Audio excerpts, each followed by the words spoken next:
All right, Holly, are we ready to go? Yep, it looks like everything is working and ready to go. Wonderful. Thank you, everybody. My name is Sam Spencer, and I chair the Zoning Committee of the Planning Commission. Thank you for attending our June 2nd, 2020 meeting. We are here with you virtually, and we are ready to rule on some zoning petitions. But first, let me introduce everybody who is around the table, starting with Holly.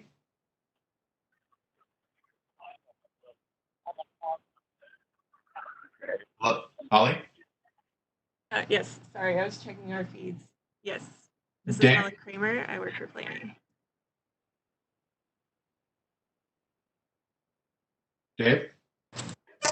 Dave Pedden, rezoning planning department. Thank you. Aaron?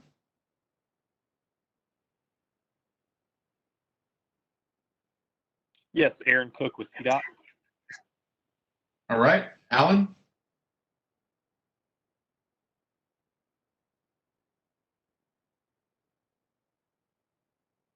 I'll skip over Alan. Commissioner Watkins? Here. All right. Felix? Felix Obregon, CDOT. John Hamm? John Hamm, Planning Commission. John Kinley? John Kinley, planning staff. Laura? Laura Harmon, planning staff. Lisa? Lisa Arnold, planning staff. Michael? Mike Russell, planning staff. Nancy? Nancy Wiggins, Planning Commission. Pete?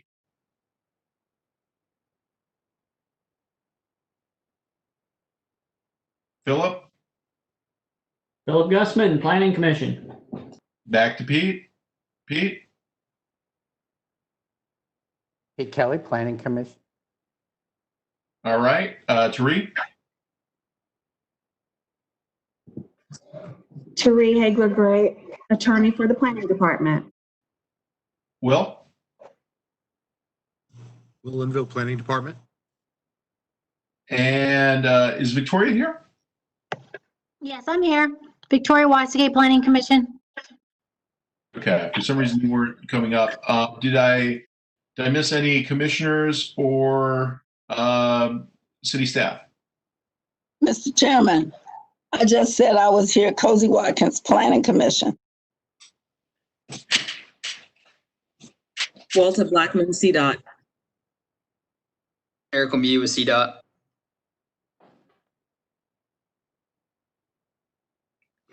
Great. Donna, are you on? Yes, Donna Johnson McNeil, planning staff. Sandra Montgomery, planning staff.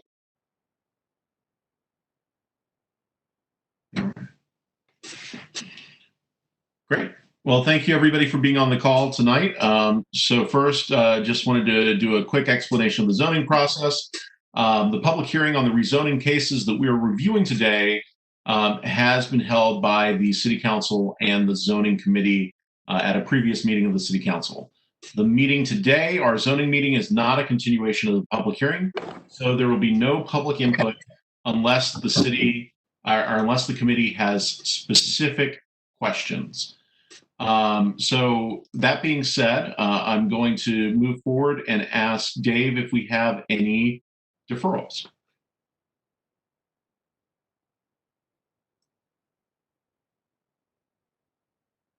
Dave? Yes, I believe we do have one deferral, and that is petition 2020-025.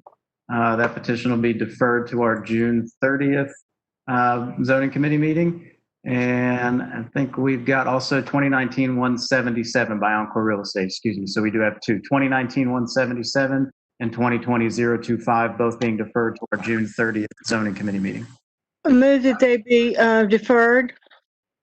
There's a motion. Commissioner Gussman, second. There's the second. And the motion on the floor is the deferral of petitions 2019-177 and 2020-025 to June 30th. Any discussion, any debate? Hearing none. All in favor via roll call. The chair votes yes. Philip. I vote yes. Commissioner Wiggins. Yes. Watkins. Yes. Kelly. Yes. Ham. Yes. Wasake. Yes. All right, let the minutes reflect that the motion carried 7-0, and we are deferring those to petitions. With that completed, we're moving on to our first item of business tonight, rezoning petition 2020-044 by Charlotte Planning Design and Development Department, a text amendment. And I will let that go on to the staff. Thank you. This is Alan Goodwin of Planning Design and Development staff. And I'd like to just walk you through what we're doing with the TOD text amendment 2020-044. So as you probably recall, in April of last year, the city adopted 4 new transit-oriented zoning districts to replace the previous districts. And then we followed up that with a major rezoning of over 1,500 parcels along the Blue Line Transit Corridor in November of 2019, rezoning parcels that had been recommended for transit-oriented development in the various stationary plans. And that was done and approved, and that was rezoning 2019-102. Since that time, staff as well as developers and designers have been using the new TOD districts for a few months now and applying them in practice. And as with any new ordinance, once you begin to use it, you begin to find that it may need some adjusting. It may not be perfect the first time out of the box. And so that's what this text amendment is seeking to do, is to correct and fix some of the issues that have been found by various users of the TOD ordinance, excuse me, since we began using it. Next slide. So the purpose of the TOD text amendment is to modify the TOD ordinance requirements, to update, add, and delete definitions and graphics. And we also have to do a minor modification of the head overlay applicability section. So you'll be able to see what some of those modifications look like. In some cases, we're taking out graphics and replacing them with updated graphics, striking language, adding language, and so forth. Next slide. More specifically, this text amendment provides additional clarity in the TOD regulations. It provides greater flexibility, adds missing standards, addresses some unintended consequences of the original ordinance. It provides consistency between sections. Next slide. Corrects some inaccuracies that we're able to sneak through. It revises some administrative authority, updates and revises some graphics, and also updates, adds, and deletes definitions. Next slide. We have briefed our UDO Advisory Committee, or OAC, on the text amendment. They were involved with providing feedback and review of this text amendment and submitted a number of comments, and we incorporated several of their comments into adjustments that we've made to the text amendment. So the version that we're bringing forward has a great deal of feedback from our advisory committee. So in summary, this petition is consistent with City Council adopted transit station area plans along the Lynx Blue Line and Lynx Blue Line extension. And that concludes my remarks. I'd be happy to take any questions. Thank you. Thank you, Alan, for the presentation. So members of the Planning Commission, do we have any questions? It looks like we're I have a question. Davis. Excuse me? Go right ahead, Nancy. Thank you. And going over this, and you're talking about variations on front facades. I have a question.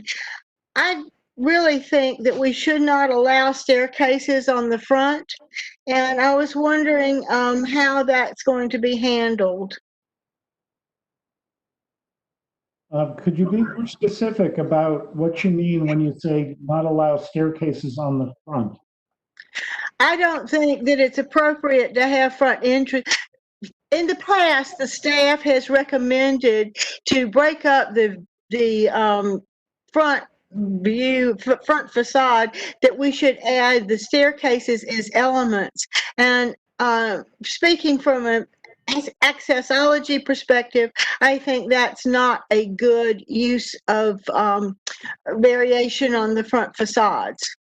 Okay. I understand what your comments are from an accessibility standpoint.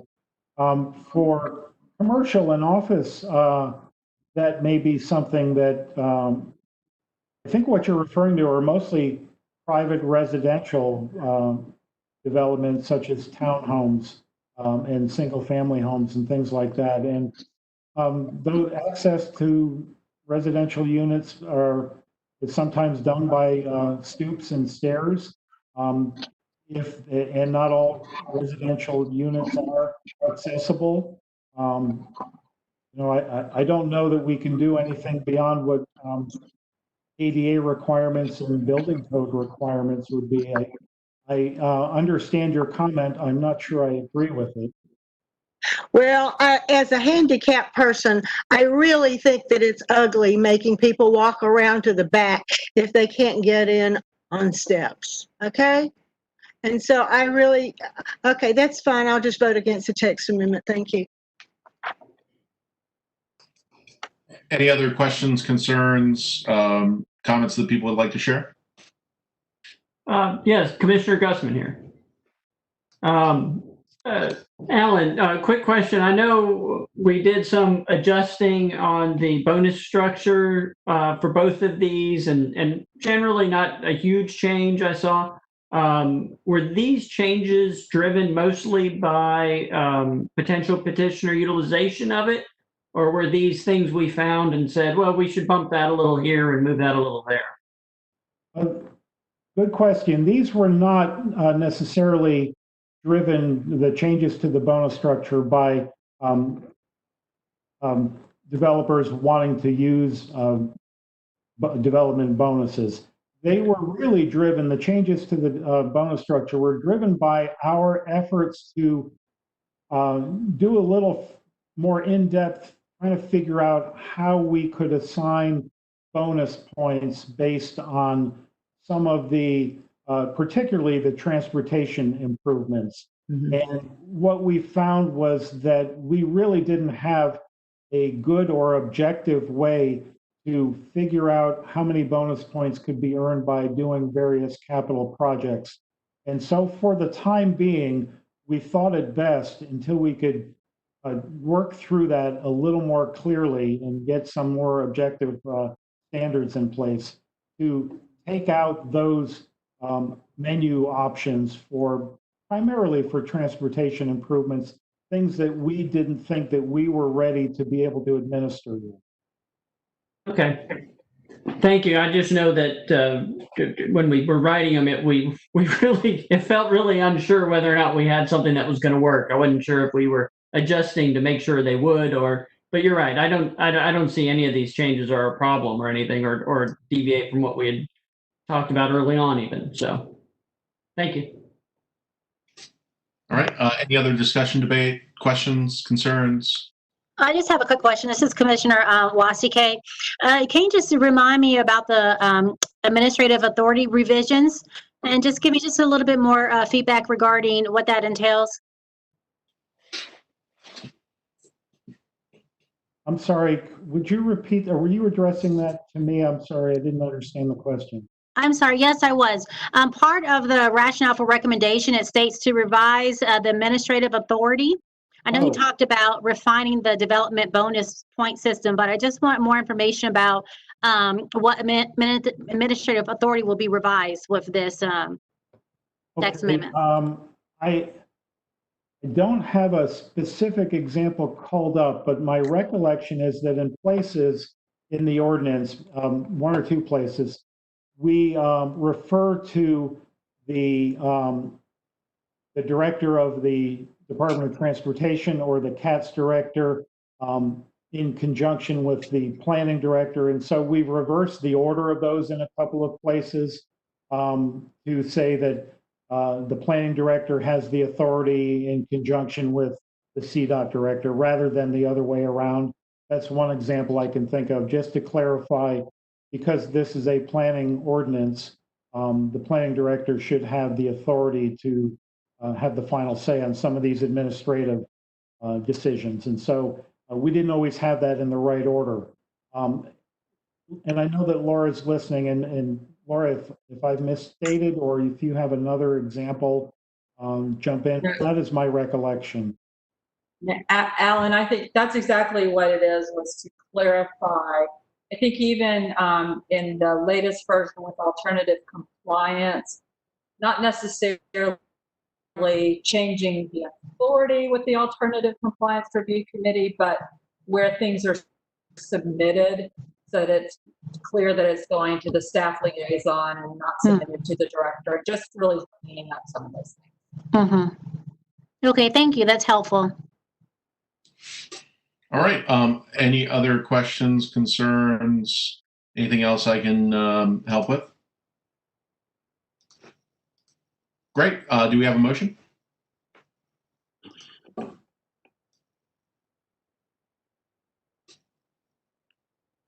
Commissioner Kelly, motion to approve. All right. And who's going to be the second? Gusman, second. All right, Pete, it's yours to read.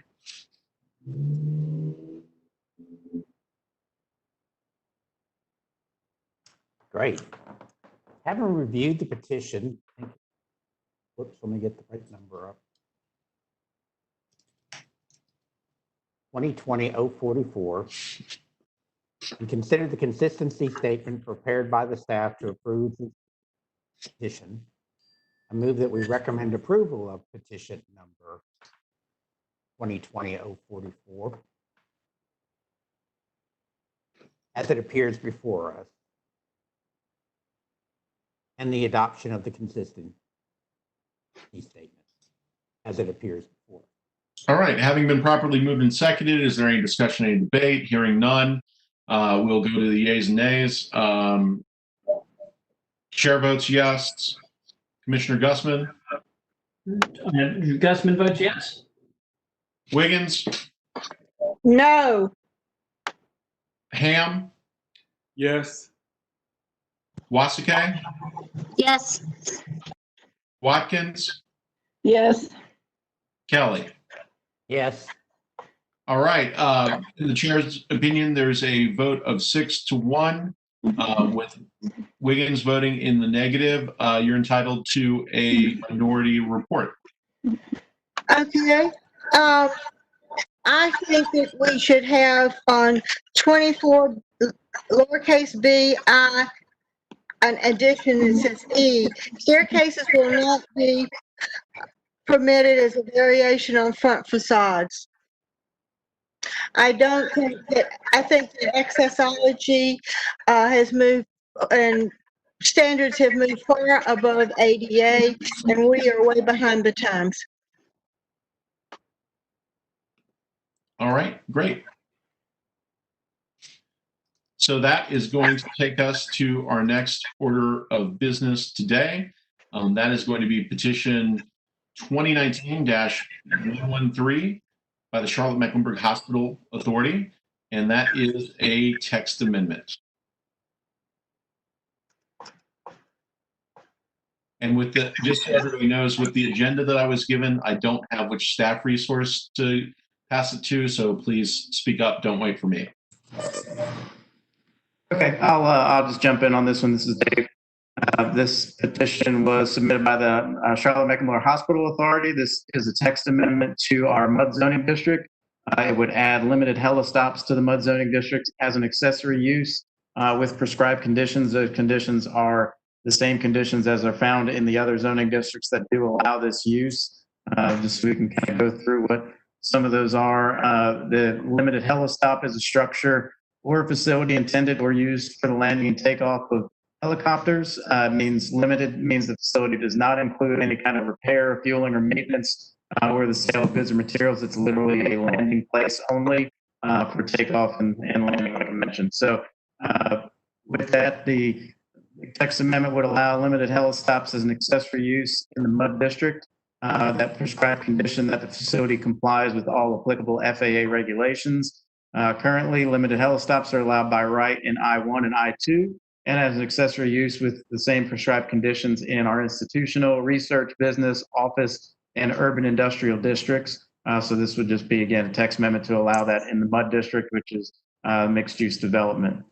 Staff does recommend approval of this petition. It is consistent with the Center's Quarters and Wedges framework recommendation to support a growing and adaptable economy. As you can see our rationale up on the screen, but again, we do recommend approval. I know there's been some conversations about this since the public hearing. I would imagine we have a few questions probably for staff. Might even have some questions for the folks representing the petition with the hospital. They are on the meeting with us, so we can always suspend the rules and ask them for any clarification, but I'll be happy to try and answer any questions for the staff at this point.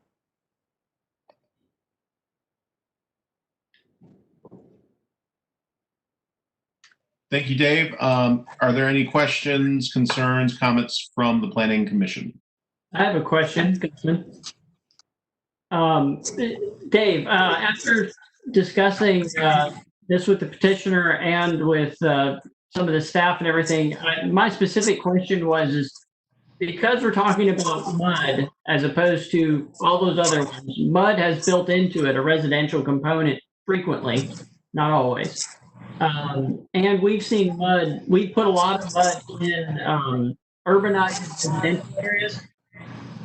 Do we have any, or would it be smart to consider adding an assurance of like a distance from single family or something like that, or even a distance from any residential, honestly, for the helipad? Or is that buried somewhere in the other information? No one else I've talked to has been able to provide that, yeah, you won't have one of these within, a couple hundred feet of a house. Right, and I think that's part of the text amendment would really just allow it in the district. The standard then would be conditioned on whatever the FAA has. So if we wanted to put any kind of specific standards, I know there was also some discussion potentially of limiting this in MUD just to medical facilities or hospitals. That's certainly something we could consider as well. I think there's certainly maybe some room to take a look at this and refine it a little bit further, given some of the concerns we heard at the public hearing and just some of the concerns you had mentioned just a moment ago. And I think that's something we'll continue to work through. But I do think there's an opportunity if we wanted to put some additional prescribed conditions for just the MUD district, given that it does accommodate multifamily and we do use it in some of our more dense districts. We may want to have some of those types of things in there. So, and I think from speaking with the folks on the petitioner side, they'd be willing to, work with us to, bring that together prior to a decision. So I think those options of limiting it to MUD uses that are strictly for, healthcare facilities or hospitals in some way, or putting some type of distance requirement in there are certainly things that are on the table that I think both staff is willing to put in there and the folks that are the applicants with the hospital authority are willing to consider also. I'd like to see that happen. So but I feel reasonably certain that both the petitioner and our staff can sort that out. So okay, as long as you guys know it, are aware of it. Thank you. Yes, sir. Mm-hmm. All right, Wiggins. Yes, thank you. I have a question that a concern about the noise that generates. I unfortunately live behind a shopping center, and we have dumpsters dumped and banged on the ground at all hours of the day and night, and it does wake us up. I would like to know, is there any rules as far as noise, height of noise, or volume of noise that's acceptable between certain hours? Not particularly in our current ordinance or in this text amendment. I don't know how the FAA would address noise. I do know we have helipads in other places throughout the city that aren't on the tops of buildings, but actually on the ground. I know of one at Monroe and Idlewild at the Hendrick building that's on the ground and fairly close to some residential homes. So I don't know what type of noise restrictions that the FAA would put on some of those. And I would imagine if they have any, it would be better enforced through their policies.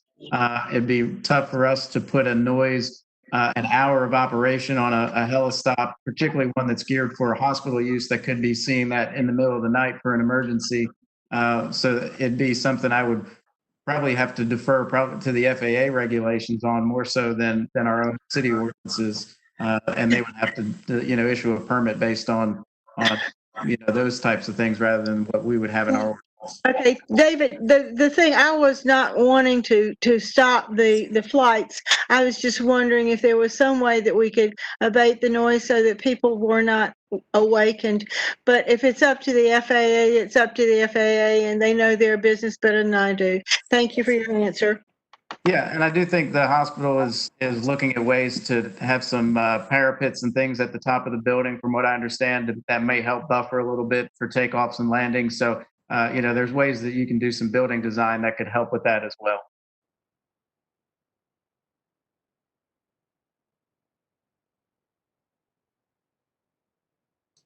Any other questions, comments, concerns? Do I hear a motion? Mr. Chairman, I have my hand up. Well, hey, Cozy, your video is not currently on, and just a reminder. I'm not sure why I've tried to turn it on and it keeps telling me it doesn't want to come on. So I'm sorry. I don't know. It says I'm well, anyway. My question, I don't mind the idea, but I do know that our airspace is very busy, and I'm concerned about commercial traffic landing when we don't have emergencies going on or the hospital choppers are not there. So I guess in voting this in, I have some concerns about that restriction and availability there. So I'm kind of torn about that. I'd like to know that it's going to be mainly or all the way hospital use. Mr. Chairman? Mr. Chairman? Go right ahead. Okay, I spoke with the petitioner several hours before this meeting, and I got the impression that the only reason that they're having those two things are for ambulatory work. You may want to ask the petitioner if that is not the case, but I believe that's its sole responsibility to get the adult patients to the operating rooms as quickly as possible.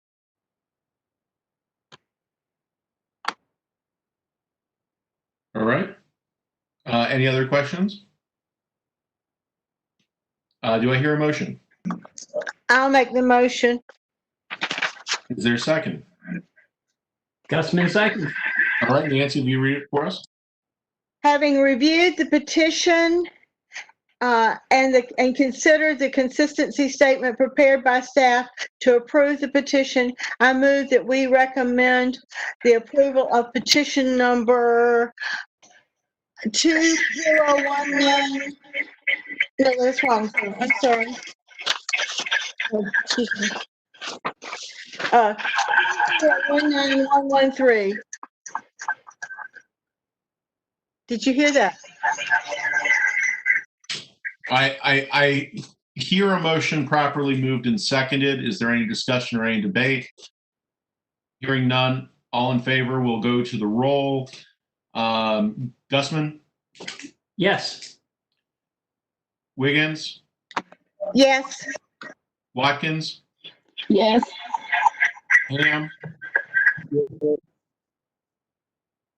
Ham? Yes. Wasike? Yes.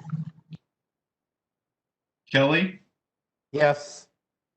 and the chair votes yes. The motion carries 7-0. And that will move us to our next petition of the evening. That is going to be rezoning petition 2019-114 by the Charlotte-Mecklenburg Hospital Authority. Okay, that'll be another petition I'll take on here. This petition, 2019-114, just over 70 acres in the Dilworth Myers Park areas between Scott Avenue, Blythe Boulevard, Moorhead Street. It's the Atrium campus just in Midtown. To this, okay, there we go. Just to give you some context, I'm sure everybody here is familiar with the hospital campus. The current zoning, we've got a mix of different office, B1, B2, B1 PED, some single family and multifamily zonings in that area. We have the proposed district that is being put forth as a MUD-O, mixed use development optional. We've got a 5-year vested rights request with this project. It is within the Midtown Moorhead Shared Area Plan that does recommend a mix of uses, residential, office, retail. Dilworth Land Use Streetscape Plan also recommends institutional greenway uses and some different residential densities between 5 units and 22 units per acre. There is some part of the site that's in the PED overlay. We do have 8 different development areas for this project. E and F are devoted only to open space and tree save. We do have a maximum that should say 4,975,000 square feet of gross floor area. We have up to 425 multifamily dwelling units that are proposed on the site, as well as some duplex, triplex, quadruplex units. The helipads that we just talked about that would be potentially permitted should that text amendment be allowed would be in development areas A, B, and D only. We do have some transportation mitigations and improvements, buffers, landscapes. We do have greenway improvements that are committed to as well, including a detour route during construction. So that would help with that overall Sugar Creek Greenway project that's going to be going on in front of the campus. Just to give you an idea of the layout of the site, as we mentioned, there are multiple different development areas. We have development areas A, A1, B, Area D. E and F, as we had mentioned, are open space only and tree save. We also have Area G that's listed here, Area H, and then we've got our potential B and P, open space, tree save, and then, of course, in orange, along the front here, we've got our greenway improvements for Little Sugar Creek Greenway. Landscape buffers have also been proposed, and we also have some different traffic intersections that have been studied. We had 22 studied intersections for this project, and some different mitigations that are a result of each. There are transportation questions we can certainly on some of those. And we also have some multimodal commitments, as we mentioned, the greenway improvements, multi-use path connectivity. We did resolve some of the issues with the loop road alignment that was having some concerns about the proximity to some of the existing residences there. I believe that has been proposed to be moved a little bit further to essentially where it's currently located. Some changes since the hearing, as we had mentioned, the loop road connection has moved. We also have some different landscape buffers that have changed as a result of some comments from both staff and the public hearing. And so we've got, like I said, some changes that we've got since the hearing that were labeled in green in the staff analysis. Staff does continue to recommend approval for this petition. We do have one issue related to environment that has to do with Parks and Rec, which I think the petitioner is continuing to work through. I don't see any real issues with that. From what I understand, they've had some very productive discussions even this week. So if we have any lingering questions about that, we can certainly ask the development team. But again, staff does recommend approval. We'll work through that remaining issue with Parks and Rec, and we'll be happy to take any questions that you guys have as a result of the petition being put forward. All right. Thank you all very much. Thank you, staff, for your analysis. If we could please get any questions, concerns. This is a big one. So on something like this, I would please ask that we give everybody on the commission who wants to speak or ask questions a chance to do so before somebody goes a second time. So is there anybody who would like to speak?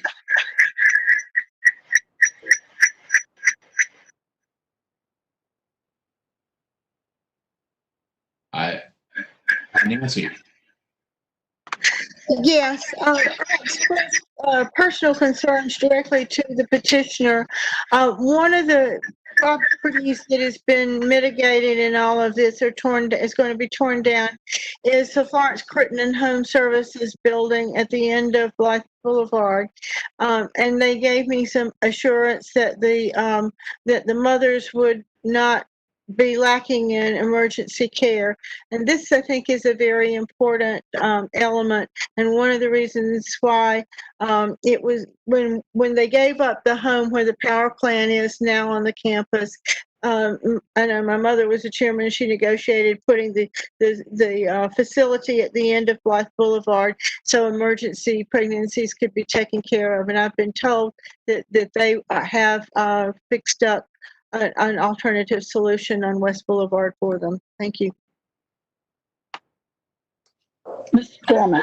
All right, Cozy and Cozy, I think you're logged in twice, so that might be causing the echo. Okay, let me see if I can fix it.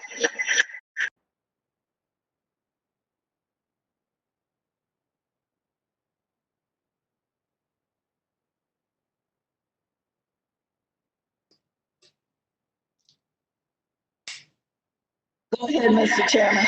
Okay. Is there anybody other than Cozy who wants to speak?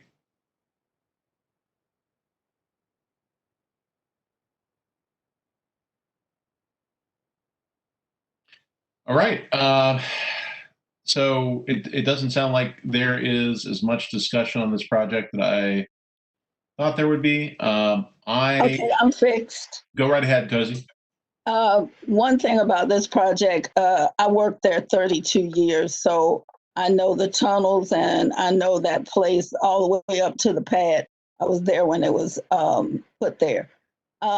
One thing that I think is just fantastic about this project is that we're going to get a new rehab center, and it is much, much needed. Also, this is a massive infill project that's going to take up a lot of space, but as a trauma one and with the new hospital requirements, new COVID and whatever else is going to come up, it's going to be a large, large project. I guess my question is, they asked for 5 years of vested rights. Does that mean the project will not start for 5 years, or they're just working through some things and it'll be within that 5 years? The 5 years vested rights really just locks them into the ordinances that are in place at the time of adoption for 5 years. So if we make any changes, they can still use the ordinances that are in place at the time of adoption for a period of time after they may be changed. So with our UDO update, some of those things wouldn't necessarily apply to this project. We would use the ordinance that was in place. Should it be adopted in a few weeks by council or a month from now or 2 months from now, we would then go 5 years out and keep those ordinances intact for them as they develop the property. So no, I imagine they want to get started with the project sooner than later with that. But the 5 years into using ordinances that are in place now. Mr. Chairman, I move approval. All right. Is there anybody else who wants to speak first? Second. All right. Hearing none, I'll let you read the motion, and that's. Well, Sam, this is Victoria. I just want to Yes, just please. give. Did you hear? Can you hear me? Yeah, please go ahead.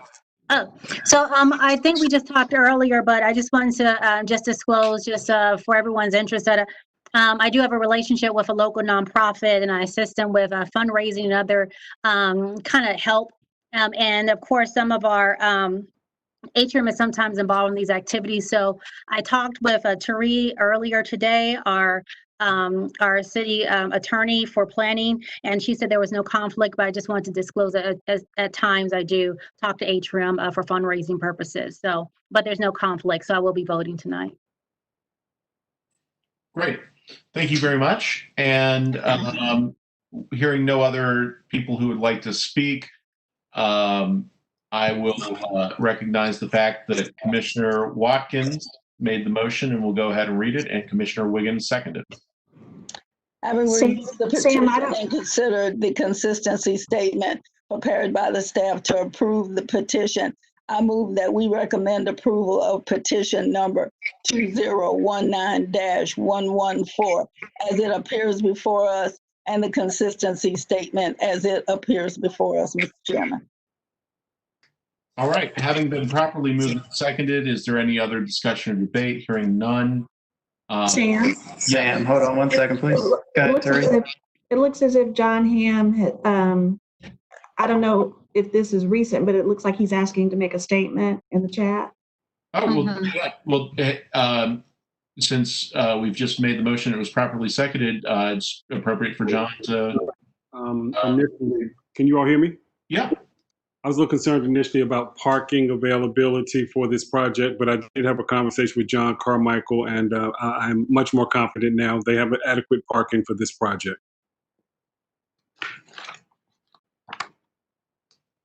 All right. Thank you, John. And hearing no other discussion or debate, the chair calls for a roll call vote. Gusman? I'm a yes. Wiggins? Yes. Watkins? Absolutely. Ham? Yes. Kelly? Yes. Wasike? Yes. And the chair has to cast a no vote. And for my minority statement, I will just say that I have nothing against the project. However, with the unavailability of any information on the impacts of public schools in this rezoning, I'm compelled to vote against it, and I hope that that is resolved before the city council makes its decision. The motion carries 6-1. All right, moving on to our next rezoning petition, we have item number 6, 2019-170 by James Doyle. An acre located at the eastern intersection of the Plaza Shamrock Drive and the Plaza Shamrock Rock neighborhood. Next slide. Current zoning B1. Proposed zoning for this parcel is NS Neighborhood Services. Next slide. Central District Plan, adopted 93, recommends retail uses for the site. Next slide. Here you can see the site plan overlay. There's some streetscape improvements along Plaza. I think they're proposing 8 and 6 along the plaza. I think Shamrock's allowed to stay as is, but they have provided some enhanced buffering between the street. There are streetscape improvements along Shamrock as well. They provided some enhanced buffering to separate street from parking. Next slide. As far as changes since the public hearing, they've resolved all outstanding issues, which included replacing the fence along the eastern property line that abutted against single-family residential. That's pretty much the largest change. And staff does recommend. Next slide. Staff does recommend approval of this position as it's consistent with the Central District Plan recommendation for retail uses at the site. It also accomplishes the plan's goal of preserving character and quality neighborhoods through redevelopment of older commercial areas, which this certainly does. I'm happy to take any questions. Well, thank you. And this might be for Felix. So right next to that parcel is one of the worst intersections in all of Charlotte, around the corner where you have Shamrock hitting Virginia, and Shamrock curves around onto Virginia, but also you have a stop sign. Very frequently on that road, you see quite a few people parked on the road, a lot of cars all over the place. The conditions are not great. Are we satisfied with the amount of traffic mitigation that's going to go there, since this is going to be, knowing what this establishment is, it's going to be heavily frequented, and it's going to be heavily frequented at night when that's even more of a concern?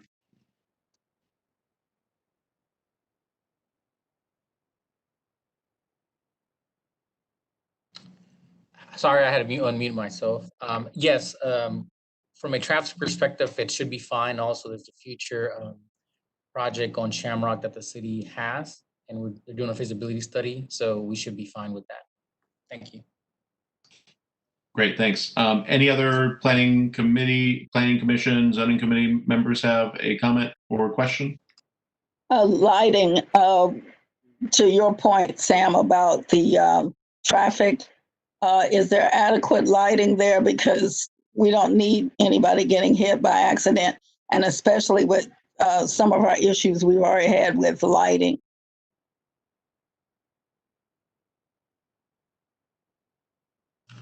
Sorry, I can't speak directly to the lighting. If we're talking about street lighting or on-site lighting, on-site lighting will be full cutoff, downwardly directed. But I can't speak to the existing conditions, the street lights here, and I guess that's what we're speaking to. Just the condition of nighttime visibility when trying to make traffic movements. So I would defer to Felix if he knows anything about that. I assume that what exists there now will stay, and improvements are required, and those would be implemented when they start pulling permits. All right. Any other questions, concerns from members of zoning committee?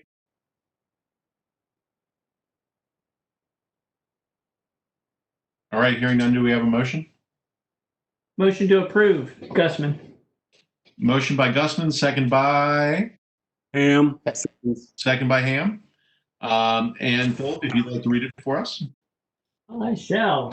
Having reviewed the petition and considered the consistency statement prepared by staff to approve this petition, I move that we recommend approval of petition number 2019-170 as it appears before us, and the adoption of the consistency statement as it appears before us.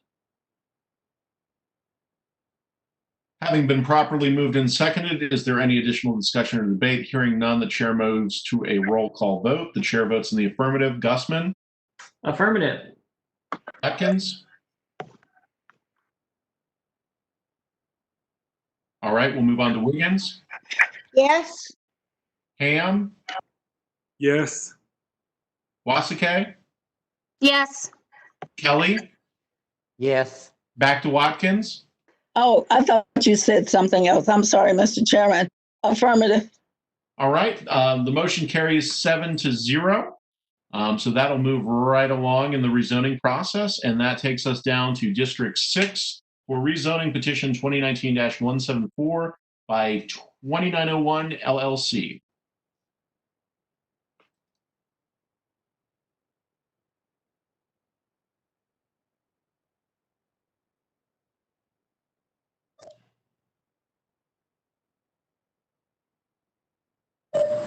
John Kinley?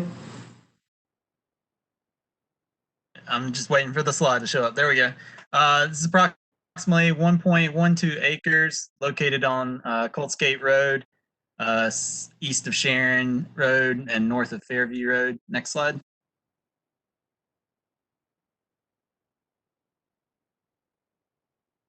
On the site, there's currently a existing office building and a parking lot zoned 06 CD. Proposed zoning is MUD O.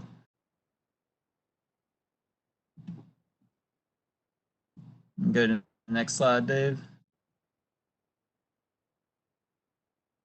The South Park Small Area Plan recommends single-family, multifamily office uses for the site, and articulates a desire for the area to become a mixed-use center. Next slide. Go on to the next slide for the changes that they're hearing, Dave.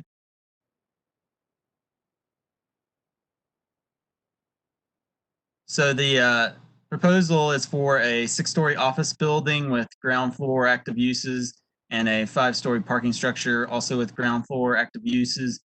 Since the public hearing, the petitioner has amended the proposed square footages and specifies that up to 25,000 square feet of medical office could be in the building.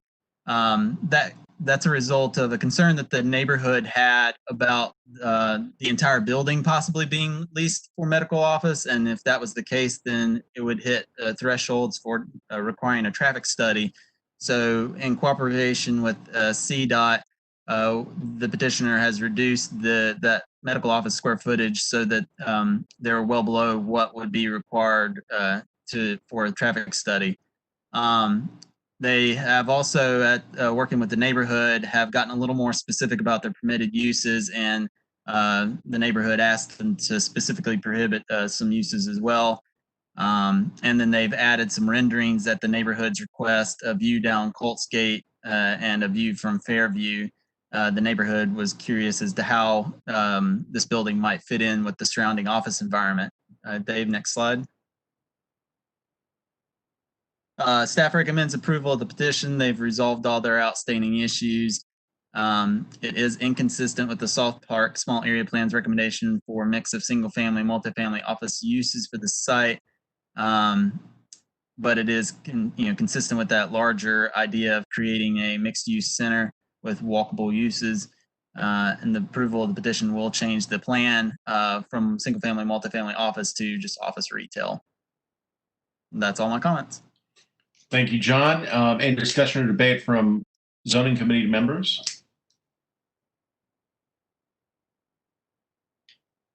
Hearing none, is there a motion? Motion to approve. This is Pam. All right, motion to approve, Pam. Second, Wasike. John, if you'd like to read it.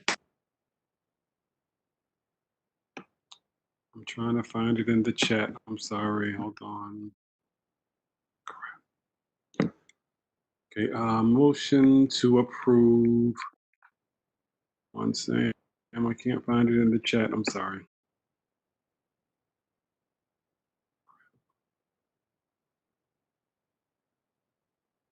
If you can't find it in the chat, John, it should be at the top of your, or near the top of your email. Okay.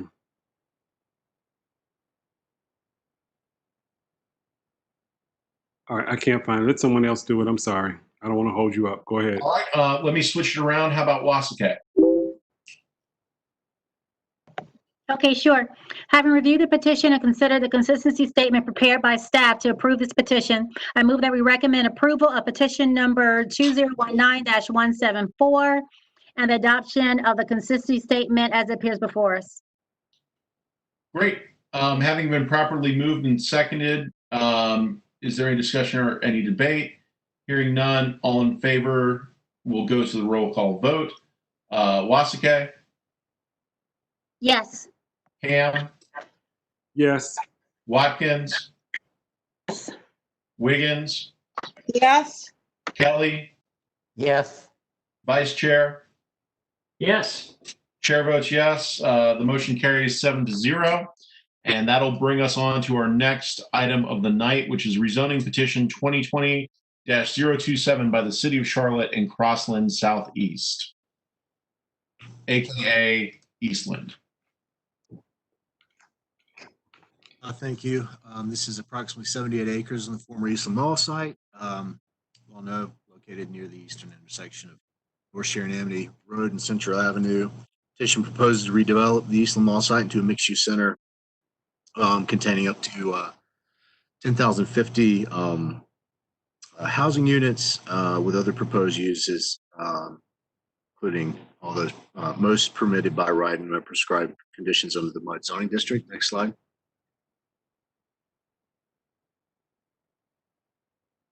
Current zoning is B1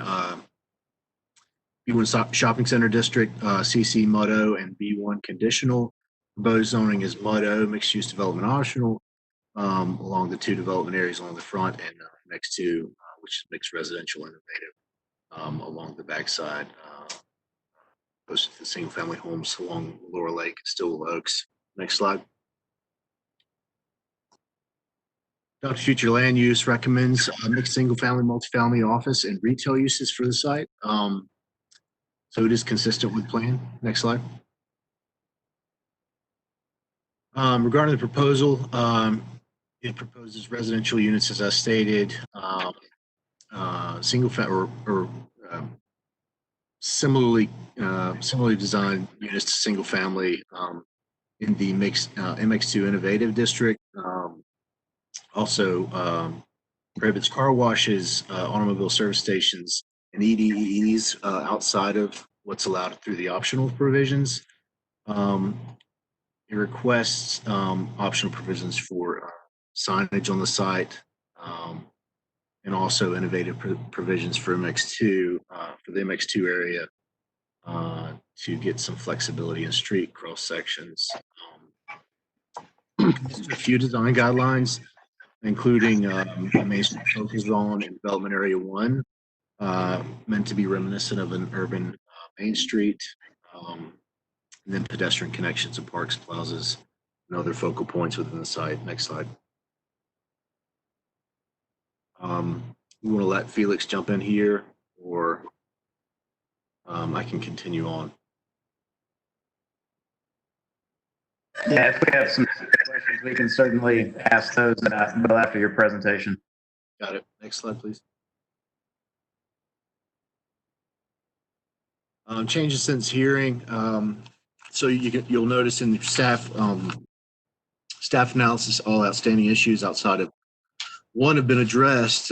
Changes since the hearing, they've in the conditional notes, they've listed potential phase transportation improvements, which are lengthy, and also revise the language around the provision of a public park, from stating contingent upon funding to providing those 2 acres regardless of available park and rec funding.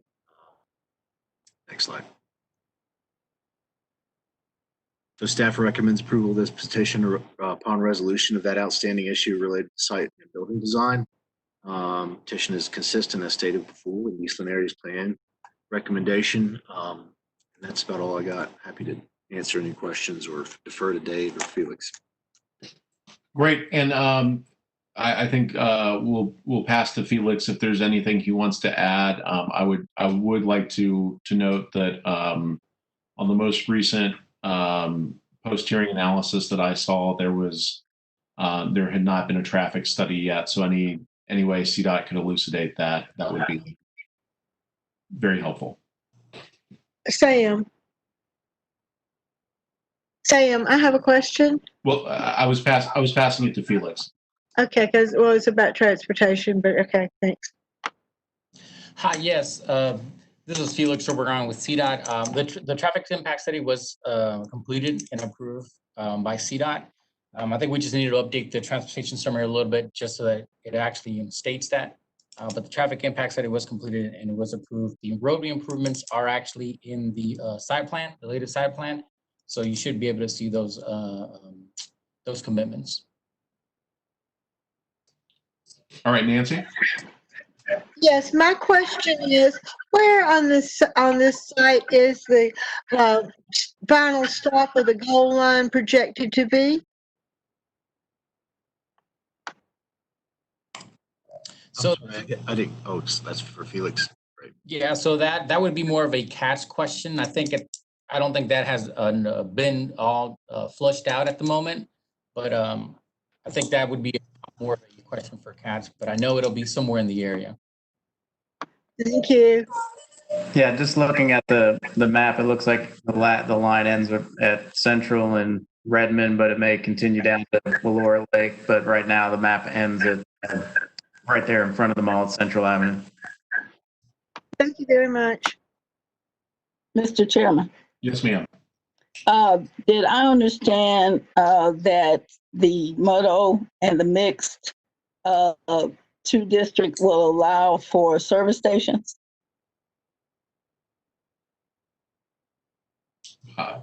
That's incorrect. There will not be, service stations are not a permitted use. They've written that out. All right. Thank you, sir. You're welcome.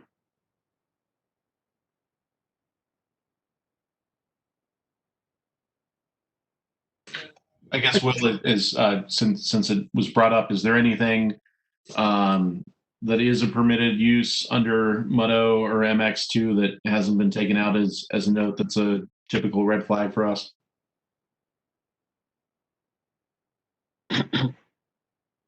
Not that I'm aware of, no. I mean, we do have one outstanding issue. We've got to work through how we're wording the surface parking as a primary use versus a secondary use. But outside of that, there's really no other use concerns that we've got. I think we've got it pretty well ironed out in terms of what's going to go where, or what's not going to go where, really, I should say.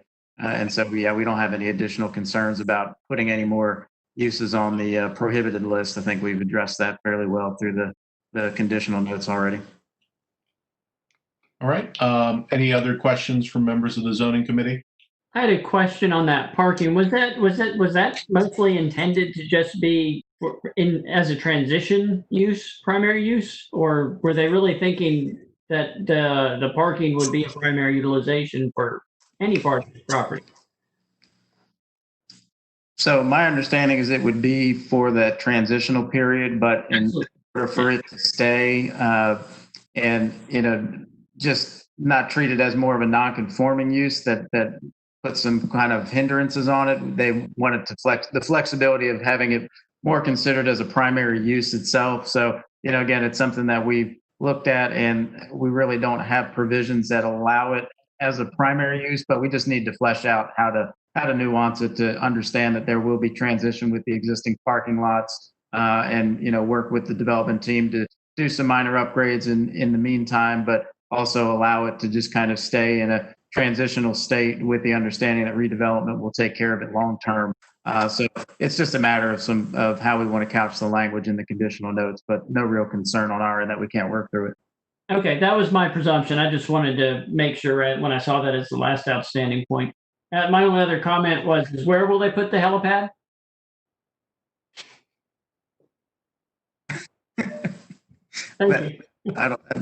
That may be why we need to put down in mud. It's just for healthcare hospital facilities, right? So, or at least within some. I mean, I don't know. Maybe it'll work. It does underscore your point. It does underscore your earlier point. Thank you. Commissioner Gussman will be here every night this week, and please remember to tip your bartenders. Any other planning commission, zoning committee members have comments, questions, concerns? Move approval. All right, we have a motion from Cozy Watkins. Second from Gussman. Yep.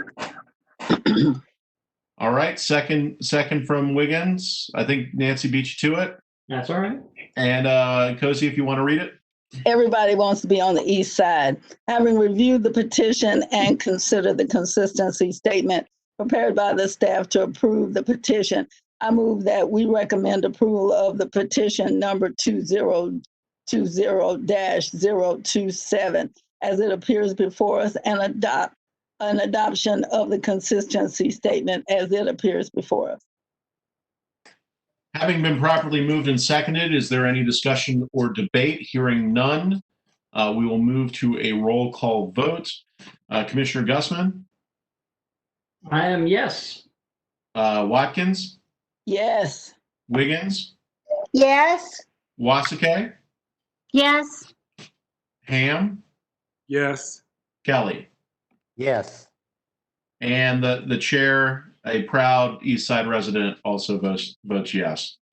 That is going to move us to our next petition of the night. That is rezoning petition 2020-003 by Fairview Builders. Thank you. This is approximately 3/10 of an acre located southern intersection of Siegel Ave and Van Every Street in the Belmont neighborhood. Proposes to develop a vacant parcel into 3 duplex type residential units, six total dwelling units at a residential density of 20 DUA. Next slide. There's site and context. Next slide. Current zoning is I2 heavy industrial. Proposed zoning is UR2 conditional. Next slide. Regarding future land use, Belmont area revitalization plan recommends single family uses at up to 5 dwelling units per acre. Next slide. So here's the site plan overlay. You see the duplex units facing Van Every. They will have access by a private alley off of Cotton Mill Lane, which is also a private drive, and will sort of match the context of the context of the surrounding vacant land here, townhomes currently under construction. It will also recess garage doors visible from the public right of way, and provide each unit with a stoop and porch with a direct connection to the sidewalk. Next slide. Regarding changes since hearing, one update to the request details, they did commit to preferred exterior building materials of wood and hardy board, resembling traditional wood siding, and that was a request that came from the Belmont community. That is, and they've addressed all their outstanding issues, so no other real things to touch on. Next slide.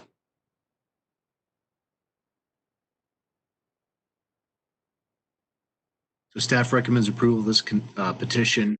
It is inconsistent with the Belmont area revitalization plan's recommendation for single family residential uses up to 5 DUA. But due to its design matching the surrounding petition 2017-083, similar residential unit type, and also the requested density is, although its requested density is higher than the proposed density for these parcels, the request for residential uses in general is in line with recommendations. That's about all I got. Happy to take any questions. Thank you, Will. Any questions, concerns? Looks like we have one from Nancy. Yes. Do we know the history of the previous development? The reason is I think it was listed as I-2, and I was wondering if an environmental study was done to make sure that there wasn't any contamination. Are you asking if 2017-083 had a soil survey done for contaminants? Yes, I am. I'm not sure. I could certainly follow up and find that out. Well, I didn't know if we knew the previous uses to the point where we were concerned with that. But it is I-2 heavy industrial, and typically we don't put residential on there without something of that nature, so that we know that they were not going to get sick. I'll be happy to look into that for you. All right. Any other questions or concerns from the zoning committee? Will, I have a quick question for you. My concern, by the way, I think this is the right project in the right part of our city. Look, I'm looking forward to seeing this come out of the ground. I think on Van Every Street, I think everything looks very nice there. My question is about on the wall bordering Siegel. There's quite a significant grade change, obviously. Right? I mean, that brick wall's been there, it looks like forever. And it looks like they're moving farther out in order to meet the front yard setback requirements. Is that they're reestablishing that wall, I'm guessing? Could we go back to the site plan? Yeah, if you could speak to that. I was curious how they were going to handle all that, because that wall's been there a long time. I'm not sure how to handle. Yeah, I'm not sure. I don't remember any provisions that specifically speak. The wall will stay. Okay. And you've seen Street View and driven past it and noticed the same thing that you just pointed out. So not sure that they've explicitly committed to making improvements to that wall in any way. Is that something that, I mean, I certainly reach out to them and see. I guess that would be something they would figure out once they started. Right, grading or doing foundation stuff, I imagine. But I'm not sure that it impacts. Like I said, I like the utilization and the use of it and everything. That's my only concern as I looked at it was it looks like they're either moving the wall just a few feet in order to get what they call here the front yard setback, or they're using the existing wall, in which case maybe it's in fine shape. I don't know, but and I know there's other parts of the process that would work directly with that. That was more of a inquiry about as we're, I know some people are going to miss that brick wall if it comes down too. That was part of what I was trying to get at. Yeah, Not that that would stop things, but understood. Yeah, I'm under the impression that it will stay. I've not read any notes that say that they would move it back because it looks like it's already pretty tight anyways. Yeah. But I can confirm that with the petitioner. if you don't mind, that'd be great. Thank you. That's all. Sam? Sam? Go right ahead. Is it possible if a petitioner representative is here? I don't want to, I just belabor the point, but I would like to know if they know anything because I've noticed that townhomes are being built also on I-2 next door. So if there is a petitioner or representative available, I'd like them to address that issue if possible. Okay, so that is a motion to suspend the rules and ask a question of the petitioner. Because we are in this format, we have to get a 2/3 majority, which is 5 votes. I'll vote yes. Second it, Mr. Chairman. All right, it's a second from Watkins. Chair votes yes. Nancy, you vote yes. Yes. Cozy, you vote yes. Yes. Ham,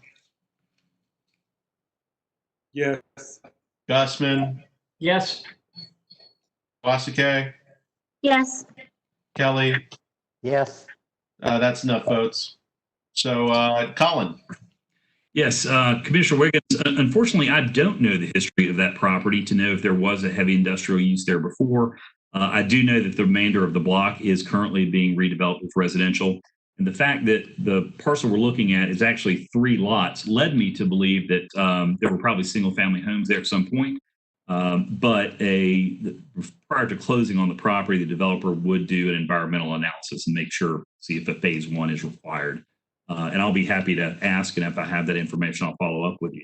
And since I have the moment, I thought I would say to Mr. Gusman's question, we have discussed the wall quite a bit. The neighborhood is actually looking for a matching grant to do an art project on the wall and ask us if we'd contribute. Our conversation with the neighborhood was we need to study the wall first and make sure it's structurally sound. Absolutely. To keep it and have an art project there. But if it's not structurally sound, it would have to be rebuilt. Okay, that's exactly the driver of my question. Thank you. Thank you. All right. Any other questions, concerns, thoughts, soliloquies? If not, I'll entertain a motion. Motion to approve by Gusman. All right. Gusman moves approval. Watkins seconds. Philip, go ahead and read. Having reviewed the petition and considered the consistency statement prepared by staff to approve this petition, I move that we recommend approval of petition number 2020-003 as it appears before us and adoption of the consistency statement as it appears before us. All right. Having been properly moved and seconded, any discussion, any debate? Hearing none, the chair moves to a roll call vote. Gusman? I am affirmative. Watkins? Yes. Wiggins? Yes. Wasike? Yes. Ham? Yes. Kelly? Yes. And the chair votes in the affirmative. That's a 7-0 vote. And that's going to take us on to our next petition. That's going to be 2020-1 or 010 by Christ the King Lutheran Church in District 3. This is Lisa. This site is approximately 15.8 acres located on the south side of South Tryon Street, west of Steelcroft Parkway and north of Ashford Woods Lane. Next slide.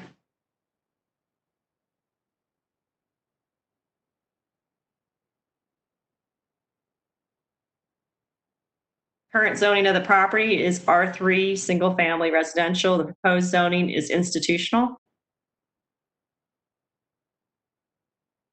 The Steel Creek area plan recommends institutional use for the site, so it is consistent with the rezoning request is consistent with the current land use recommendation.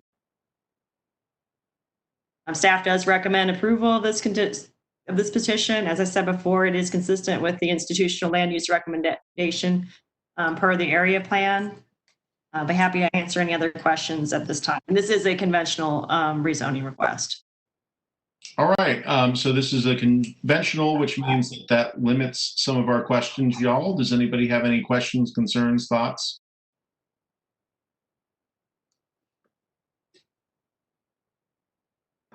All right, and hearing none, is there a motion? Move to approve. Gusman. Second. All right, that's a Gusman motion, a Wiggins second, and Philip, please go ahead.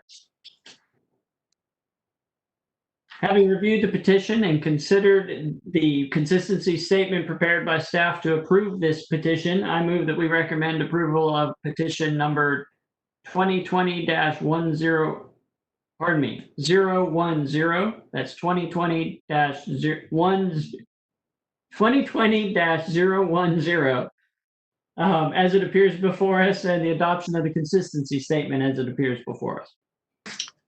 Don't worry, Philip, I made exactly the same mistake. Having been properly moved and seconded, is there any discussion or any debate?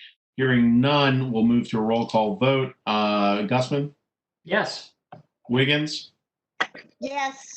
Wasike? Yes. Ham? Yes. Kelly? Yes. Watkins? Aye. And the chair votes in the affirmative. That is going to be a 7-0 decision. That's going to take us to our next petition of the evening. That's item number 11, petition number 2020-029 by JACO Acquisition. And that is also in District 3. So I'm going to assume that's Lisa.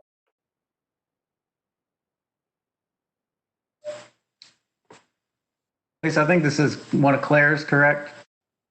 That's correct. It's not Okay, mine. that's what I thought. Okay, yeah, so I'll take on this one here. 2020-029 is about an acre, as we mentioned, on distribution of Donovan Streets. This is a conventional petition. As we can see, it's currently zoned Todd MO, so it's has an old Todd district with an optional provision on it. The proposed zoning is Todd NC for Transit-Oriented Development Neighborhood Center. The adopted future land uses for TOD. This would have been one of the items in the alignment if it weren't for the optional provision. We didn't take any of those with optional provisions in the alignment that we did last year. But certainly as staff reviewed this, we didn't feel the optional provisions going to a conventional caused us any concern. So we did support the petition and we do recommend approval of it. Again, it is just a conventional TOD and it is consistent with the New Bern Transit Station Area Plan as amended by petition 2018-130. So I'd be happy to take any questions or answer anything you guys may have at the moment. Great. Thank you very much, Dave. And is there any question, any concerns? Motion to approve. Ham. All right. Ham moves approval. Second, Kelly. Kelly seconds. Any Ham, you can read it. Okay. Having reviewed the petition, considered the consistency statement prepared by staff to approve this petition, I move that we recommend petition number 2020-029 as it appears before us, and the adoption of the consistency statement as it appears before us. Having been properly moved and seconded, any discussion or any debate? Hearing none, the chair moves to a roll call vote. Gusman? Yeah, aye. Wiggins? Approve. Wasike? Yes. Watkins? Yes. Ham? Yes. Kelly? Yes.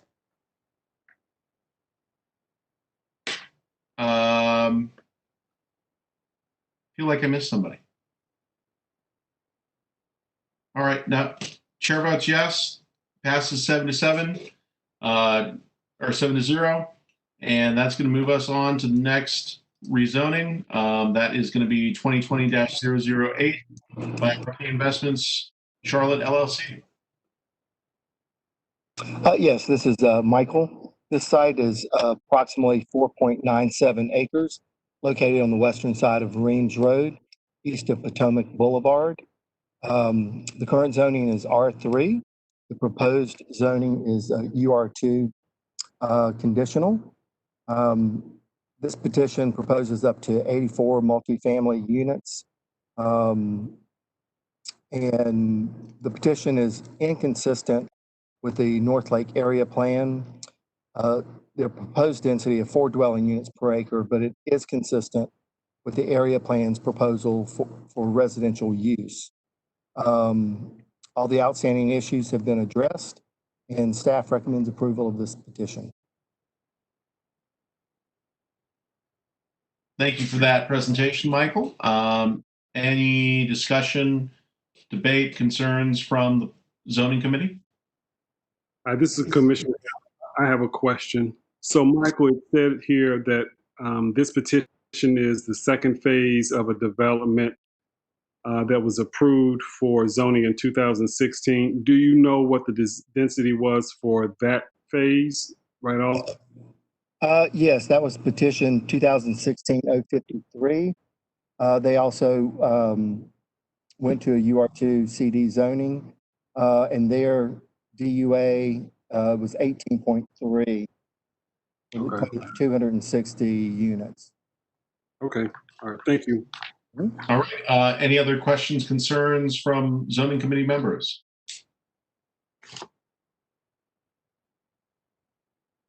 Hearing none, I will entertain a motion. Motion to approve. Second. Motion by Ham, second by Watkins. John, if you'd like to read it. Having reviewed the petition and consistency statement prepared by staff to approve this petition, I move that we recommend approval of petition number 2020-008 as it appears before us, and the adoption of the consistency statement as it appears before us.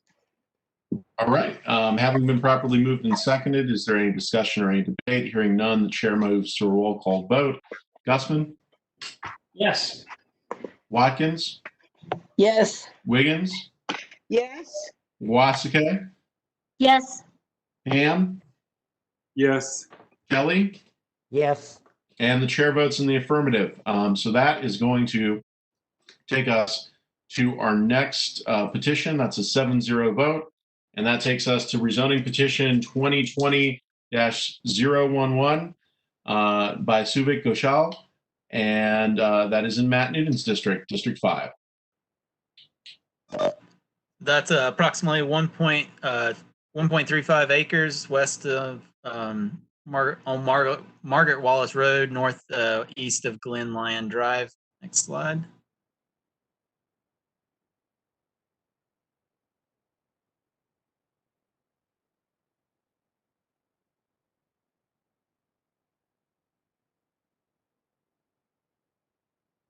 Go ahead to the zoning. The current zoning is R4 single family residential. There's a single house on the property now. The proposed zoning is UR1 CD urban residential conditional. There's R17 to the east and single family R4 to the west. Next slide.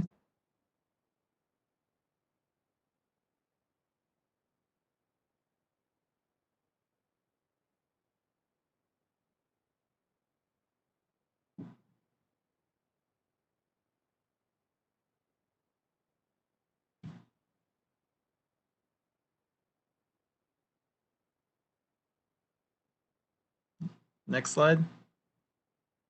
The East District Plan recommends single-family residential uses up to 4 DUA for the site, and it is consistent with the general development policies, which support up to 6 DUA. Next slide.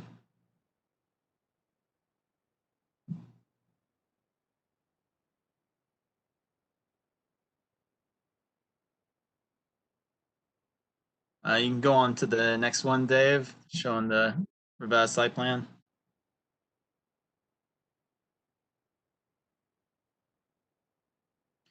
So the site plan addresses all the outstanding issues.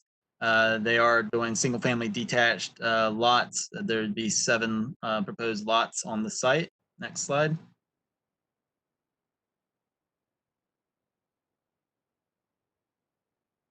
Staff recommends approval of the petition. It is inconsistent with the East District Plan's recommendation for single family up to 4 DUA, but it is consistent, as I said, with the General Development Policy's recommendation for a density up to 6.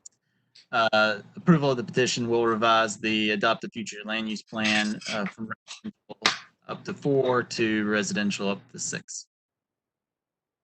No further comments. All right. Any questions, comments, or concerns from the zoning committee? Mr. Chairman, I have a question for Felix, please. Felix, extra traffic, how are we handling it now? I just want to be clear because I drive this street.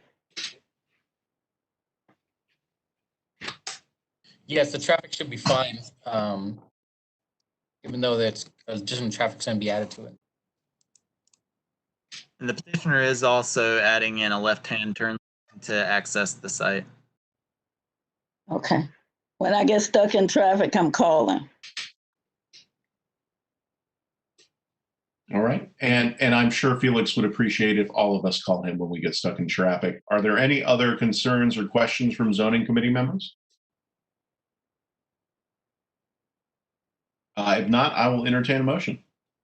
Move approval. All right. We have a motion from Watkins. Second. Second from Wiggins. Go ahead and read it, Cozy. Thank you. All right. Having reviewed the petition and considered the consistency statement prepared by the staff to approve this petition, I move that we recommend approval of petition number 2020-011 as it appears before us, and the adoption of the consistency statement as it appears before us. And I voted the affirmative. Having been properly moved and seconded, is there any discussion or any debate? Hearing none. Watkins has voted yes. Gussman? Yes. Williams? Yes. Wasike? Yes. Ham? Yes. Kelly? Yes. And the chair votes in the affirmative. That's going to give us a 7-0 vote. And that moves us on to our next rezoning. That's 2020-015 by McShane Partners, LLC, in Council District 1, as Eric Edgelston would say, the most powerful district on City Council. All right, that will be another case I'll present here for us. 2020-015 is just under a quarter of an acre. It's on Park Drive, just off Clement Avenue and Lamar Avenue and 7th Street. Let me get over to this presentation. Okay, there we are. Just you can see just in the Elizabeth community here, mid 7th Street right in here, Park Drive, Hawthorne, Clement. The existing zoning is R43 MF. You can see we've got some Mud-O, D1, additional Mud-O on the other side here. So a lot of this area, this is really the last residentially zoned piece here between Lamar and Clement on Park Drive. The adopted future land use plan does recommend residential office uses for the subject site. This proposal is for 6,600 square feet of office building with a residential dwelling unit over the office. It does propose to provide parking with 2 spaces on site and then recessed spaces on Park Drive, as well as leased spaces within the building and bike parking. Building height is 50 feet 4 inches. Architectural design standards have been provided. Does prohibit an EDEE as a permitted use, and also has ingress egress off Park Drive, adjacent existing alley, as well as some streetscape improvements to include a 6-foot sidewalk and 8-foot planting strip. We do have some optional provisions to allow some parking between the site building and the street, and also to allow sidewalk to meander around some of those existing trees so we can keep those as intact as we can. We did have some changes since the hearing. I'll have to refer to the site plan here to go over those. This is a case I'm taking over here real quick this evening for Claire. So you can note if there are any significant changes in the plan itself. Looks like they just allowed office and residential units. We do have an increase of the building height. Rather than 50 feet 4 inches, it is a maximum of 55 feet in height. No real concern from staff on that change. But again, we did have the clarification about office and residential uses being allowed on site. Outside of that, I don't believe there are any other significant changes. Staff continues to recommend approval of this petition as we did at the public hearing. It is consistent with the Elizabeth area plan, which does recommend office and residential. We are getting both out of this plan with the office proposed and residential unit above. So again, we do recommend approval and be happy to take any questions from the commission. Any questions from the commission?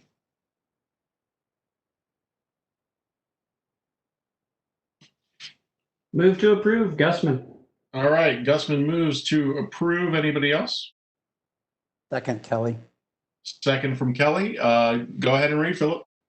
Having reviewed the petition and considered the consistency statement prepared by staff to approve this petition, I move that we recommend approval of petition number 2020-015 as it appears before us, and adoption of the consistency statement as it appears before us.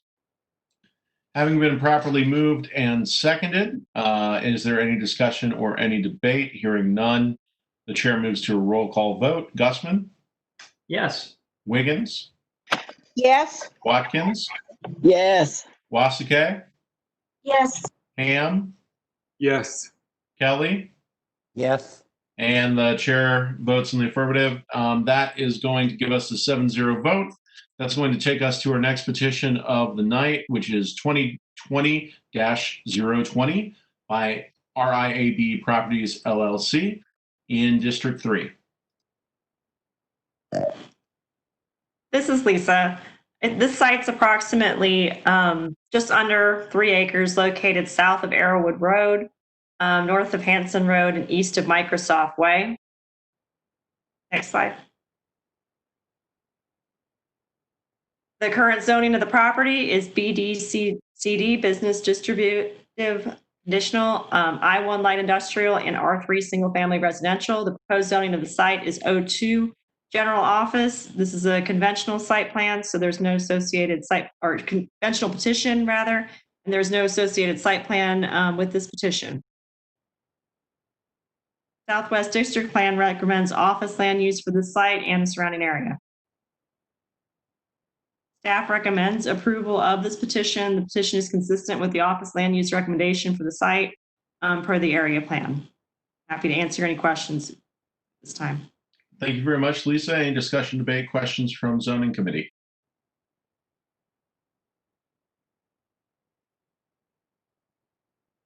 All right, hearing none, do I have a motion? Move approval. All right, Wiggins moves approval. Gusman seconds. Gusman seconds, and Nancy, it's your honor to lead. Okay, thank you.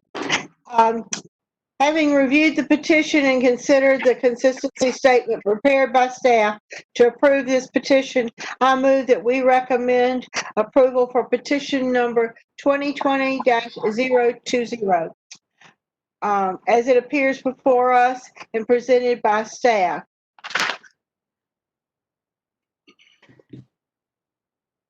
All right. Having been properly moved and seconded, any discussion, debate? Hearing none, the chair moves to a roll call vote. Gusman? Yes. Wiggins? Yes. Watkins? Yes. Wasike? Yes. Ham? Yes. Kelly? Yes. Chair votes in the affirmative. That's going to give us a 7-0 approval and move us on to our next petition. That's item number 16 tonight, 2020-024 by Dominion Realty Partners, LLC. That's mine, John Kinley. I'm just waiting for the slide to get pulled up here.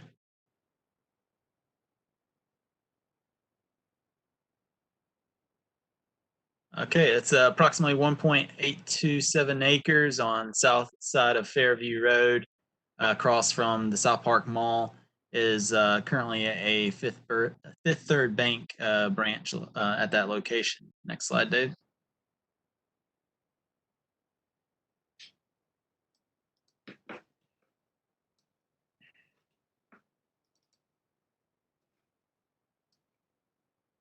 Current zoning is office, and the proposed zoning is MUD O, mixed use development optional. Next slide.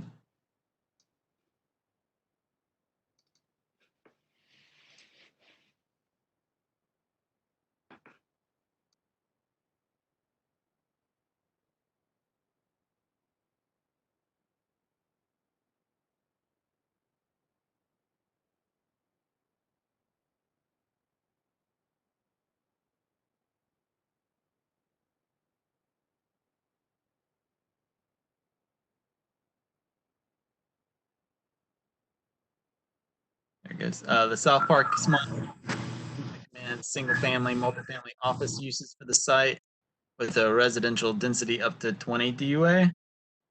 Dave, you can go ahead. The site plan.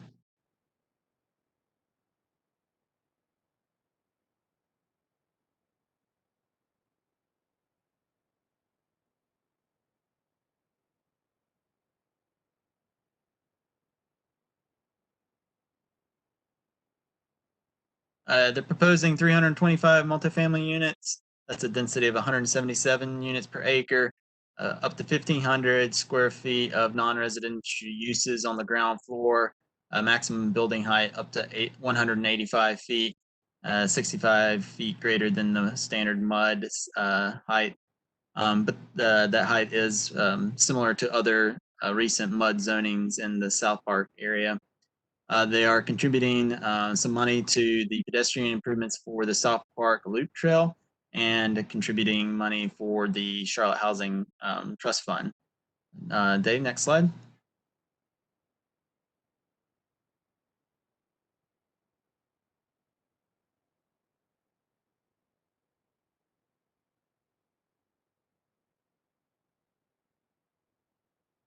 Just here's some renderings of the proposed building and conceptual site plan.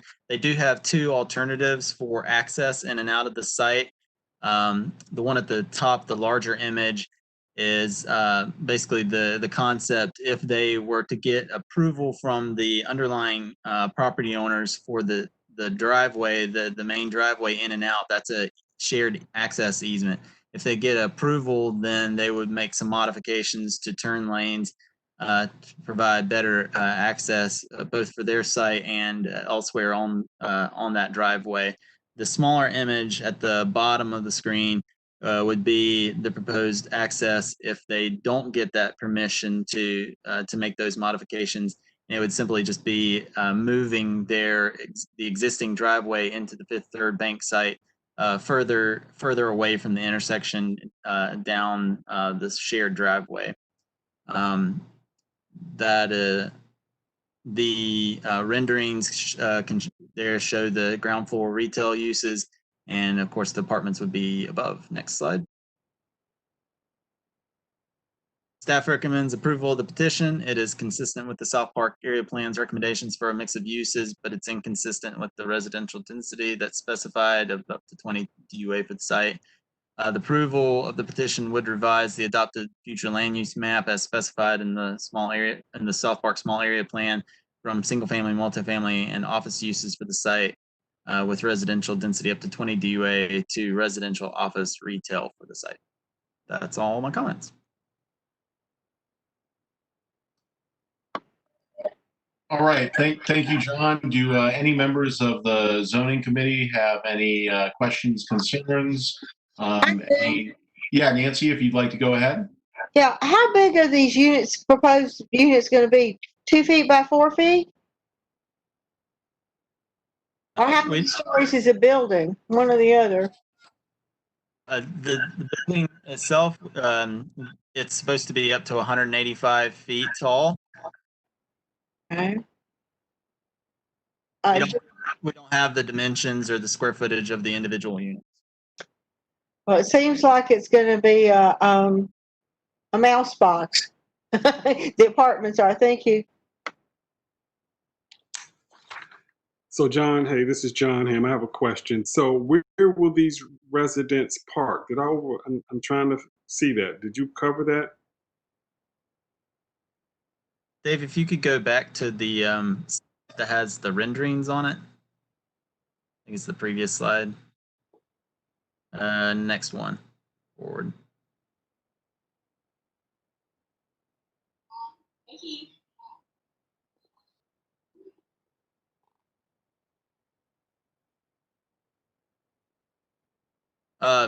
So you can kind of see the area in white there, John, that has the parking deck, 4 levels of parking, and then there's a driveway into that from the shared common driveway to the, I guess, to the right of the screen, and then also another shared access drive that would provide access to the deck at the bottom, kind of the bottom edge of the site where the cursor is now.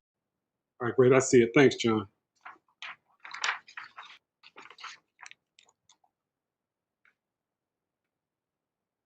Any other questions, concerns, discussion, debate? Do I have a motion? Move to approve. Gusman. Second by Ham. Gusman with the motion, Ham with the second. Philip, if you'd like to read it for us, please. Certainly. Having reviewed the petition and considered the consistency statement prepared by staff to approve this petition, I move that we recommend approval of petition number 2020-024 as it appears before us, and adoption of the consistency statement as it appears before us. Having been properly moved and seconded, is there any discussion or any debate? Hearing none, the chair moves to a roll call vote. Gusman? Yes. Wiggins? Yes. Watkins? Aye. Wasike? Yes. Ham? Yes. Kelly? Yes. And the chair votes yes. That is going to move us right along to petition 2020-028 by Naisha Weaver. And thank you very much. All right, that.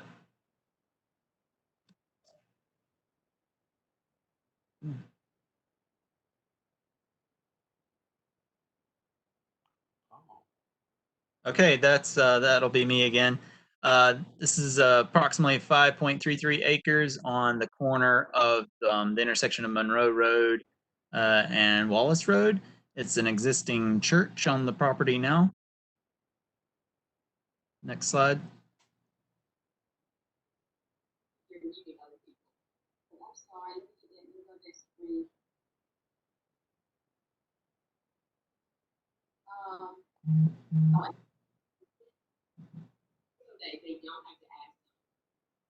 Hey, if somebody who is not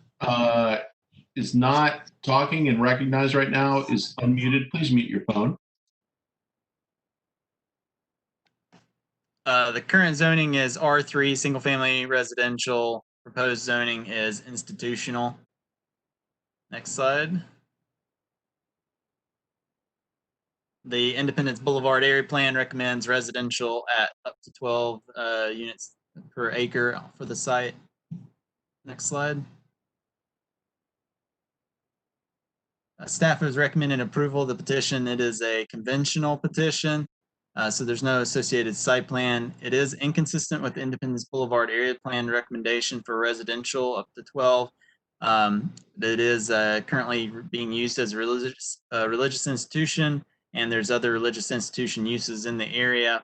Area plans don't specifically call out locations for future institutional uses. So that's why staff has recommended approval of the petition.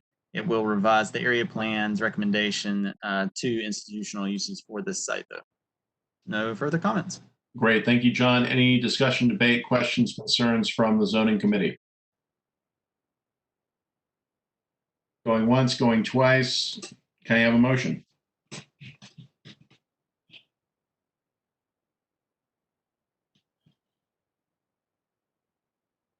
Pete, Kelly, do you want to make a motion? Motion to approve. Thank you. Second, Wasike. All right, Wasike seconds. And Pete, if you'll be as kind as to read it. Having reviewed the petition and considered the consistency statement prepared by staff to approve this petition, I move that we recommend approval of petition number 2020-028 and the adoption of the consistency statement as it appears before. Great. Having been properly moved and seconded, is there any additional discussion or debate? Hearing none, the chair moves to a roll call vote. Gusman? Yes. Wiggins? Yes. Watkins? Yes. Wasike? Yes. Ham? Yes. Kelly? Yes. And the chair votes in the affirmative. That carries 7-0. That is going to move us to our final petition of the evening. That is rezoning petition 2020-031 by the Creek Kids Zone back in my home district of District 1. Yes, this site is approximately 3.1 acres located on the western side of Sugar Creek Road, north of Cushman Street. It's currently zoned institutional conditional, and they are seeking to go to a conventional just institutional. So they would be allowed any and all uses permitted by right and under prescribed conditions in the institutional district. The plan is consistent with the central district plan recommendation for institutional land uses at this site. There were no outstanding issues, and staff recommends approval.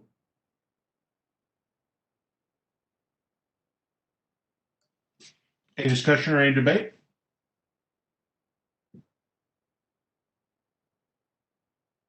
The chair will find a motion in order. Move to approve, Gusman. Second, Kelly. All right, Gusman with the motion, Kelly with the second. If Philip, if you'd be so kind as to read it for us. Having reviewed the petition and considered the consistency statement prepared by staff to approve this petition, I move that we recommend approval of petition number 2020-031 as it appears before us and adoption of the consistency statement as it appears before us. Great. Having been properly moved and seconded, is there any discussion, any debate? Hearing none, we'll move with a roll call vote. Gusman? Yes. Wiggins? Yes. Watkins? Yes. Wasike? Yes. Ham? Yes. And Kelly? Yes. All right. The chair votes in the affirmative, and so that carries 7-0. That is our entire agenda for tonight. And before I ask the staff if there's anything else for the good of the order, I do want to let everybody know that yesterday the Planning Commission did pass multiple documents, policy documents, including an economic mobility and equity statement, that the purpose of which is to guide future land use and other planning decisions by members of the Planning Commission. So those are available for anybody's perusal, but we hope as we move forward into our next year that we will be able to further evaluate the effect that our zoning and land use decisions have on the equity conversation in Charlotte, and especially on things like segregation, racial justice, given what's currently going on in our city and across the country. So I'd like to thank every member of the commission who worked on those and helped inform our decisions and make our decision process and our consideration of what we do as a land use body stronger. With that, I'll ask staff, is there anything else that we need to do tonight? That should be it. Thank you for filling us in on that important decision you guys made yesterday as a full commission. Thank you. Great. Mr. Chairman, Yes, ma'am. when will you present this to council? I am, as soon as we get the final version of everything, I am hoping to forward it to the TAP committee. Mr. Chairman? Commissioner. Yes, when is the executive committee? Because I want to make sure that I get that in, the transportation one into them before time so that it can go to the other committee, the planning committee for approval. And if it's at all possible, if they can concur, can we have it done on the 30th so that I can vote for it? Well, we will see, since the 30th is a zoning meeting. I don't think we'll be voting on it there, unfortunately. But the executive committee meeting is going to be on the third Monday of the month. And so that is going to be the 15th. We meet at 4:30 virtually, of course, this month on Monday the 15th, prior to the public hearing on zonings. Okay, well, the second question, I thought that the planning committee met that day too. Is it the 15th that the planning committee meets? The planning committee will meet the 16th. Okay, thank you. I was just wondering if it was possible that we could bend the rules on the 30th, but never mind. Thank you. No worries. Anything else? All right. Well, hearing no objections or no future business, the chair considers the meeting adjourned, and thank you all very much for your patience and for working with us tonight. Have a wonderful evening, and we will see you on June 30th. Thank you, Mr. Chairman. Thank you, Sam. Good night, Al. Bye-bye. Good night.